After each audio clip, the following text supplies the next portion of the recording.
ఒక artist celebrity చూడకుండా సాధారణంగా ఏ తండ్రి అయినా దారి తప్పిన కొడుకుని సరైన దారిలో తెచ్చుకోవాలని వినాయక రావు ఇద్దరిని కూర్చోబెట్టి అది జరిగినాయి.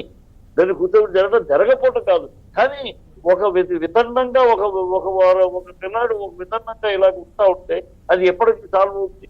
ఎప్పటికీ అదే పాపం మోహన్ బాబుని ఇన్ని సంవత్సరాల స్నేహంలో ఇలాంటి ఒక బాధ ఆ మోహన్ బాబుకి వస్తుందని కూడా ఎదుర్కోలేదు తప్పగా. ఎందుకంటే తను డిసిప్లిన్ లో పెరిగాడు, తన కష్టార్జితం కింద పడ్డాడు, మీద పడ్డాడు, అనేక ఆటుపోట్లు కట్టుకున్నాడు, ఆస్తులు అమ్ముకున్నాడు, మళ్ళీ సంపాదించాడు.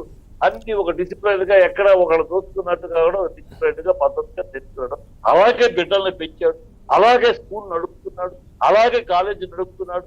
ఇప్పటికీ ఆ కాలేజీలో స్కూల్లో పిల్లలంటే బండి లోపలెక్కి బయటికి వెళ్ళాల్సిందే, బయటికి వెళ్ళి బస్సుకు ఎక్కడం కూడా. నిజంగా చిట్టిబాబు గారు, ఇట్లాంటి సంఘటన జరిగినప్పుడు అంత పెద్ద విశ్వవిద్యాలయం వాళ్ళు చెప్తా ఉంటారు ఇటు దేశంలోనే చాలా గొప్పది మా కళాశాల అని చెప్పేసి. సో దాంట్లో ఉన్న పిల్లలకి ఎట్లాంటి మెసేజ్ పోతుందంటారు దీనికి సంబంధించి? అంటే ఇంట్లో ఉన్న పిల్లలే ఈ విధంగా ఉన్నారు కదా అని. ఈ మనోజ్ దారి తప్పిన పిల్లాడు అన్నాడు. ఆ పిల్లాడు చేస్తున్న తప్పులు అయ్యేదండి. ఒక తప్పుకు సర్దుకుంటే ఇంకో తప్పు అన్నట్టు. ఇప్పుడు ఏదో కాలేజీలో అవకతవకలు జరుగుతుంది. కాలేజీలో అవకతవకలు who are insider, you are not an out cider.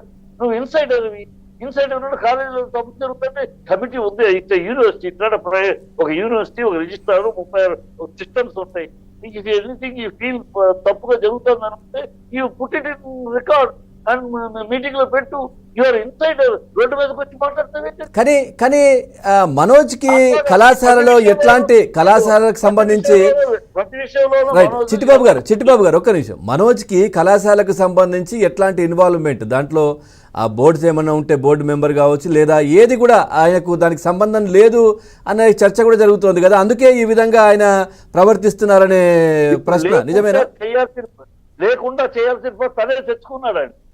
ఒక నువ్వు తాగుడు అట్లా అక్కడ పిల్లలు నువ్వు ఒక ఇన్ఛార్జిగా కాలేజ్ తరఫున ఉంటే అక్కడ ఎదురుకుండా గెస్ట్ హౌస్ ఉంటే ఆ గెస్ట్ హౌస్ పిల్లలు ఊరు నుంచి వచ్చే వాళ్ళకి వాళ్ళు ఇళ్ళ కాకుండా కాలేజ్ ఎదుర్కొంటారని